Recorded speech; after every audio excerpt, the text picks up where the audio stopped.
Hello guys and welcome back. Here Utkarsh Srivastava and आज हम शुरू करने वाले हैं हमारा part 2 of the chapter consumer rights.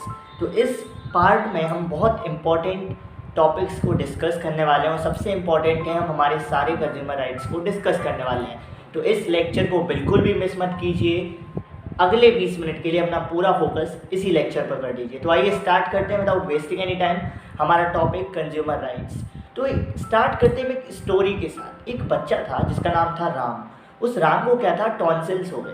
Tonsils क्या होता है, यहाँ पे प्रॉब्लम हो जाती है।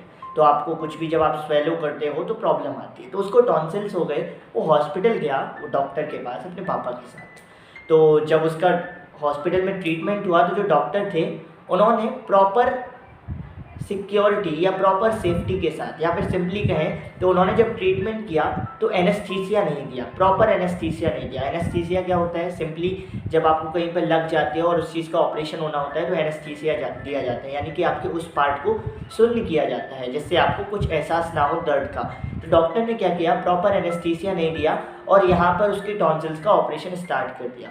तो उसका ऑपरेशन तो सफल हो गया, बट उससे क्या हुआ, जो प्रॉपर एनेस्थीसिया नहीं दिया था उसकी वजह से उसका साइड इफेक्ट ये हुआ कि वो अपनी पूरी लाइफ के लिए क्रिपल्ड हो गया, पूरी लाइफ के लिए उसको पैरालाइज्ड हो गया। तो ये प्रॉब्लम हुई जब उसके साथ सेफ्टी नहीं बरती गई, यानी कि हॉस्पिटल ने प्रॉपर एनेस्थीसिया नहीं दिया उसके टॉन्सिल्स का ट्रीटमेंट करते हुए। तो इस पर उसके पापा ने क्या किया, यानी जो लड़का था उसके पापा ने क्या किया, वो स्टेट कोर्ट में गए।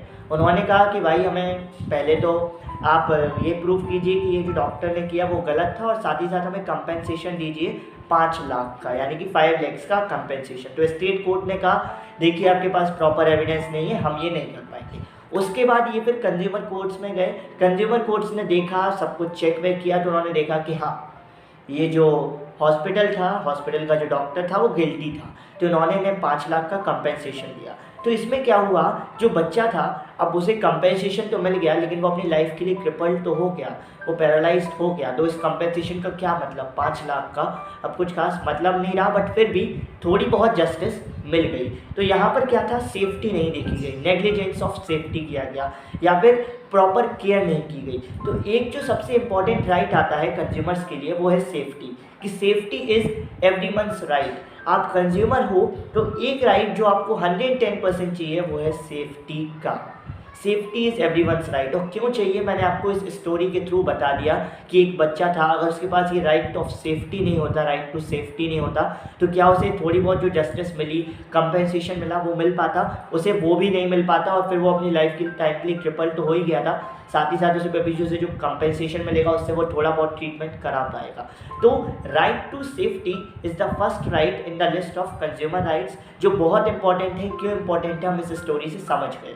तो ये तो हमारा खत्म होता है राइट टू सेफ्टी का राइट। ऐसे ही बहुत से एग्जाम्पल हो सकते हैं राइट टू सेफ्टी में। अगर आपके पास कोई एक बढ़िया सा एग्जाम्पल है तो ज़रूर कमेंट सेक्शन में बताइए। अभी स्टार्ट करते हैं हमारा दूसरा राइट कंज्यूमर राइट्स में की लिस्ट में। हमारा दूसरा राइट कौन सा है, आइए देखते हैं। तो कभी आपने सोचा है कि आप कोई बिस्किट का पैकेट लेते हो या किसी भी चीज़ का पैकेट लेते हो तो उस पर ऐसा क्यों लिखा रहता है कि ये इसकी MRP इतनी है, या फिर कभी आपने मैगी तो सभी ने ली है तो उसमें लिखा रहता है पूरा रेसिपी कैसे बननी है, हाउ टू यूज़, या फिर कोई आप वॉशिंग पाउडर लेते हो तो उस पर लिखा होता है, इंस्ट्रक्शंस दिए होते हैं कैसे करना है कैसे नहीं करना है। या फिर कभी कोई आप प्रेशर कुकर लेते हो तो वहाँ पर भी इंस्ट्रक्शंस लिखे होते हैं ये चीज़ों के।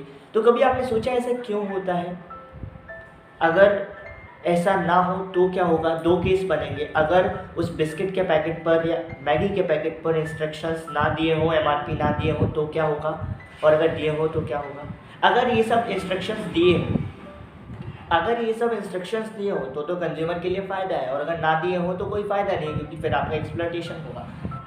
तो इसीलिए जिससे कंज्यूमर को फ़ायदा हो, इन्फॉर्मेशन देना बहुत ज़रूरी है। किसी भी पैकेट पर कोई भी चीज़ आप लेते हो वहाँ पर अगर इन्फॉर्मेशन नहीं है, इसका मतलब आप वो जो पैकेट ले रहे हो वो आपके लीगल राइट्स को फॉलो नहीं करता है।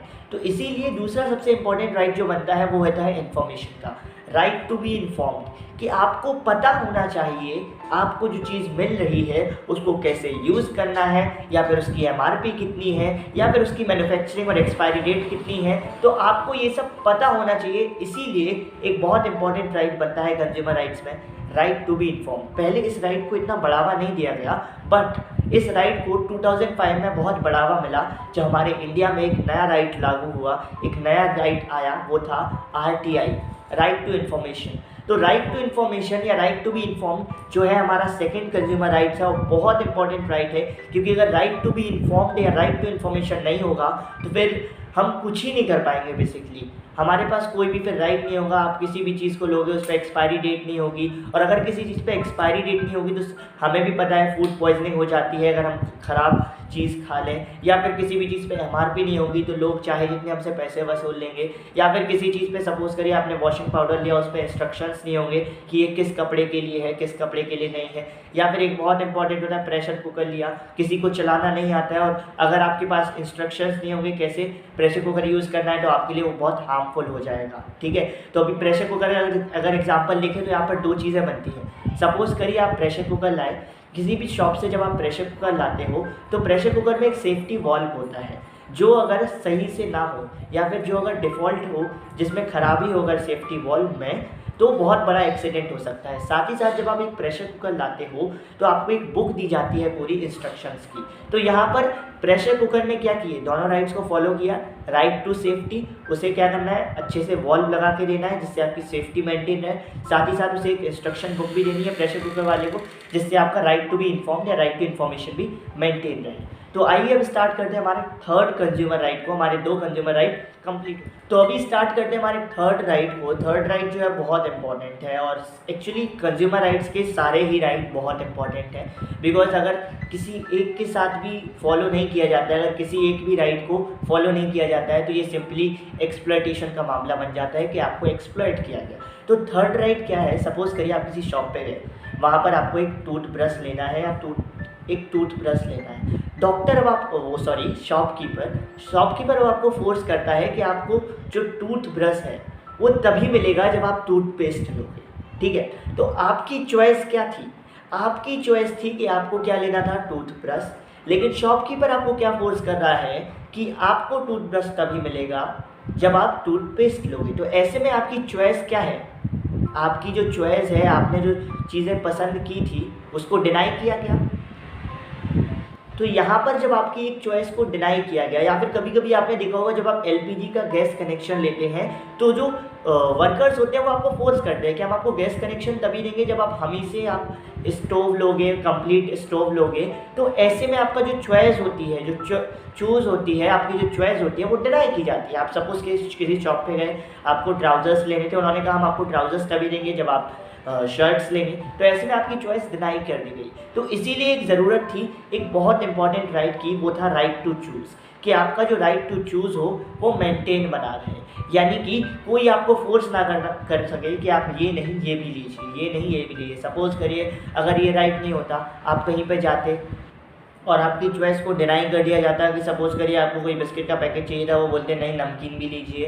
तो ऐसे में क्या होता है, आपको जो राइट टू चूज़ है वो डिनाई होता, तो आपको बुरा भी लगता है, आपको ऐसा लगता है कि कोई आपको फोर्स कर रहा है, एक्सप्लॉइट कर रहा है। तो इसीलिए राइट टू चूज़ की ज़रूरत थी। तो ये हमारे 3 राइट्स कंप्लीट हो चुके हैं। पहला राइट क्या था, राइट टू सेफ्टी।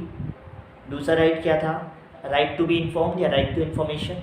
तीसरा राइट क्या था, जो अभी जस्ट हमने पढ़ा, तीसरा राइट क्या था, जल्दी जल्दी बोलो। तीसरा राइट था राइट टू चूज़। ओके, तो 3 राइट्स हो गए। अभी हम आते हैं हमारे चौथे राइट पे, जो बहुत इंपॉर्टेंट है। कि सपोज करिए एक्चुअली हमारे कॉन्स्टिट्यूशन में भी एक चीज़ है कि आपको जो फंडामेंटल राइट्स दिए गए हैं उसमें एक जगह बताया गया है कि अगर आपके फंडामेंटल राइट्स फॉलो नहीं किए गए, या फिर सपोज करिए आपको हमने सारे राइट्स दे दिए, ठीक है, अगर हमने आपको सारे राइट्स दे दिए और कोई प्रोड्यूसर या कोई शॉपकीपर कहता है मुझे ये राइट नहीं मानना, तो जब कोई प्रोड्यूसर आपसे कहे कि मुझे ये राइट नहीं माननी है, मुझे तो ये 10 रुपये की चीज़ है, मुझे 20 में ही देनी है, फिर आप क्या करोगे भाई। या फिर सपोज़ करिए आप कोई टीवी लाए, उसकी वारंटी थी 1 साल की, आप उसको वापस जब ले गए उस टीवी को, तो जब 1 साल के अंदर और जो वारंटी कार्ड भी ले गए साथ में, और शॉपकीपर ने मना कर दिया नहीं मैं इसको मैन्युफैक्चर नहीं करूँगा, रिपेयर नहीं करूँगा, तब आप क्या करोगे। ऐसे में आपको कुछ तो चाहिए जहाँ पर आप जा सको, अपने आप को रिप्रेजेंट कर सको, जहाँ पर आप कह सको नहीं भाई हमारे साथ गलत हुआ है। तो इसीलिए एक बहुत ही इम्पॉर्टेंट राइट की ज़रूरत थी कि अगर कंज्यूमर्स के साथ राइट्स मिलने के बावजूद भी कुछ गलत हो गया, सपोज़ करिए राइट टू सेफ्टी था, तो प्रोडक्ट की सेफ्टी के लिए आपके पास एक राइट था, लेकिन उस राइट को फॉलो नहीं किया गया। तो अब जब उस राइट को फॉलो नहीं किया गया तो अब आप कहाँ जाओगे? तो ऐसे में आपको जस्टिस दिलाने के लिए चौथा राइट लाया गया, और वो क्या था? Right to seek redressal. Right to seek redressal यानी कि आपके पास राइट है कोर्ट्स में जाने का और अपने आप को रिप्रेजेंट करने का, जस्टिस पाने का, न्याय पाने का। That is right to seek redressal. अभी हम आगे पढ़ने वाले हैं कैसे कोर्ट्स को डिफाइन किया गया है हमारे इंडियन कंज्यूमर सिस्टम में, कैसे कोर्ट्स बनाए गए हैं। तो आपके पास राइट है right to seek redressal. Right to seek redressal क्यों है हमारे लिए? क्योंकि सपोज करिए आपका कोई राइट अगर फॉलो नहीं करता है प्रोड्यूसर, वो कहता है नहीं मैं तो इस राइट को मानता ही नहीं। कुछ लोग होते हैं ना, वो कहते हैं मैं मानता ही नहीं, मैं इस राइट को मानता ही नहीं, right to safety, right to choose, right to information मानता ही नहीं। तो आप कहाँ जाओगे जस्टिस के लिए?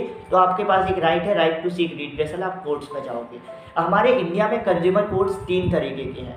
3 तरीके के कोर्ट्स हैं, बहुत इंपॉर्टेंट है, इसे वो याद कर लीजिए, बहुत इंपॉर्टेंट है। कंज्यूमर कोर्ट्स 3 लेवल में है। पहला है डिस्ट्रिक्ट कोर्ट, दूसरा है स्टेट कोर्ट, तीसरा है नेशनल कोर्ट्स। तो इन सभी की एक रेंज है। जितने भी मामले 20 लाख रुपए से नीचे के हैं, यानी कि जितने भी मामले 20 लाख रुपए से नीचे के हैं वो सारे कहाँ पर डील किए जाते हैं? डिस्ट्रिक्ट कोर्ट्स में। जितने भी मामले 20 लाख से लेकर 1 करोड़ के बीच में हैं, 20 लाख से लेकर 1 करोड़ रुपए के बीच में हैं, उन सभी को कहाँ डील किया जाता है? स्टेट कोर्ट्स में। और जितने भी मामले 1 करोड़ से ऊपर के हैं, यानी कि 1 करोड़ रुपए के, यानी कि 1 करोड़ रुपीज़ के ऊपर से हैं, उनको कहाँ पर डील किया जाता है? उनको डील किया जाता है नेशनल कोर्ट्स में। तो सिस्टम समझ गए कंज्यूमर कोर्ट्स का क्या है? 3 कोर्ट्स हैं, district court, state court, national courts. District court में क्या होता है? Up to 20 lakh. State courts में क्या होता है? 20 लाख टू 1 करोड़। और नेशनल कोर्ट्स में क्या होता है? Up more than 1 crore. Okay, तो आप कंज्यूमर कोर्ट्स का सिस्टम समझ गए। अभी आते हैं हमारे नए टॉपिक पे, यानी कि सिंपली एक और राइट जो अभी बचा है वो बहुत इंपॉर्टेंट राइट है। बेसिकली मैंने पहले ही बोला सारे ही राइट्स बहुत इंपॉर्टेंट है, तभी इसके लिए पर्टिकुलर वीडियो बनाई है, और सारे लेक्चर्स बहुत छोटे हैं, फर्स्ट और थर्ड वाले। तो आइए शुरू करते हैं हमारी 5th राइट को। 5th राइट बहुत ईजी है, बहुत इंपॉर्टेंट है। अब सपोज करिए आप कंज्यूमर कोर्ट में गए, तो ऐसा तो है नहीं, इंडिया की लिटरेसी रेट वैसे भी हमें पता है सारे लोग इतने नहीं है, लिटरेट नहीं है। तो इसके लिए क्या किया? अभी जैसे सपोज करो, ठीक है हमने सब राइट्स दे भी दिए, बट फिर भी कई लोग ऐसे हैं जो अनपढ़ हैं, जिनको नहीं पता क्या करना है, सिंपली हैं इलिटरेट हैं। जैसे कई बार आप देखेंगे कई लोग जिन्हें पता ही नहीं कि क्या करना है। अभी उनको पता है उनके साथ गलत हुआ है, लेकिन वो कहते हैं चलो ठीक है, हो गया सो हो गया। तो ऐसे में आप क्या करो? ऐसे में कंज्यूमर के लिए क्या किया गया? कंज्यूमर ग्रुप्स बनाए गए, जिनको हम कहते हैं कंज्यूमर फोरम्स। कंज्यूमर फोरम्स बनाए गए। कंज्यूमर फोरम्स जो क्या करते हैं? कंज्यूमर फोरम्स जो हैं वो हेल्प करते हैं लोगों को कंज्यूमर कोर्ट के लिए। सपोज करिए किसी को नहीं पता कि कंज्यूमर कोर्ट में क्या होता है, कोई गांव का आदमी आया या कोई किसी भी जगह का आदमी आया जो अनपढ़ है, इलिटरेट है, वो आया, उसे नहीं पता कंज्यूमर कोर्ट में क्या होता है। तो कंज्यूमर फोरम्स के जो लोग होते हैं वो हेल्प करते हैं उन लोगों को कंज्यूमर कोर्ट में कि कैसे उन्हें अपने मामले के साथ डील करना है, कैसे केस में डील करना है। तो एक राइट ये भी बनता है, राइट टू रिप्रेजेंट। यहाँ पर जो कंज्यूमर फोरम है वो क्या कर रहा है? कंज्यूमर को हेल्प, किस चीज़ की हेल्प कर रहा है? अपने आप को रिप्रेजेंट करने की। तो एक राइट क्या बनता है कंज्यूमर राइट्स में कि जो कंज्यूमर फोरम है वो कंज्यूमर्स को कंज्यूमर कोर्ट के में हेल्प कर रहा है। किस चीज़ में कर रहा है? रिप्रेजेंट करने में, खुद को वो प्रदर्शित करने में। That is right to represent. तो एक और राइट क्या बनता है कंज्यूमर कोर्ट्स में? Right to represent. तो ये तो हमारा 5वां राइट भी कंप्लीट हो गया, that is right to represent. तो हमारे 4-5 राइट्स कौन कौन से थे? जस्ट क्विकली रिमेंबर करें। तो पहला राइट था राइट टू सेफ्टी, दूसरा राइट था right to be informed, right of information, तीसरा राइट था राइट टू चूज, चौथा राइट था राइट टू सीक रिड्रेसल, और 5वां राइट क्या था? Right to represent. तो अभी तो ये हमारे आ गए 5 राइट्स। अभी भी एक लेक्चर बचा है जो सिंपली 5-6 मिनट का ही लेने वाला हूँ मैं, बट ये लेक्चर कंप्लीट होता है। एंड दिस लेक्चर मेरे हिसाब से सबसे इंपॉर्टेंट है इस चैप्टर में, तो इसको बहुत ध्यान से देखिए, एक बार समझना है, दूसरी बार देखिए, और कमेंट सेक्शन में बताइए कि कैसा लगा ये लेक्चर। तो थैंक यू टू एवरीवन इस वीडियो को पूरा देखने के लिए, एंड आई होप आपको ये चैप्टर समझ में आया होगा। आप आगे भी अच्छा ही करने वाले हैं अपनी लाइफ में। तो stay home, stay safe. Video को लाइक और शेयर कीजिए, और पसंद आए तो कर लेना सब्सक्राइब, डजेंट मैटर, अगर आपको पसंद आए तभी करना। ओके, तो good bye, stay home, stay safe, good bye.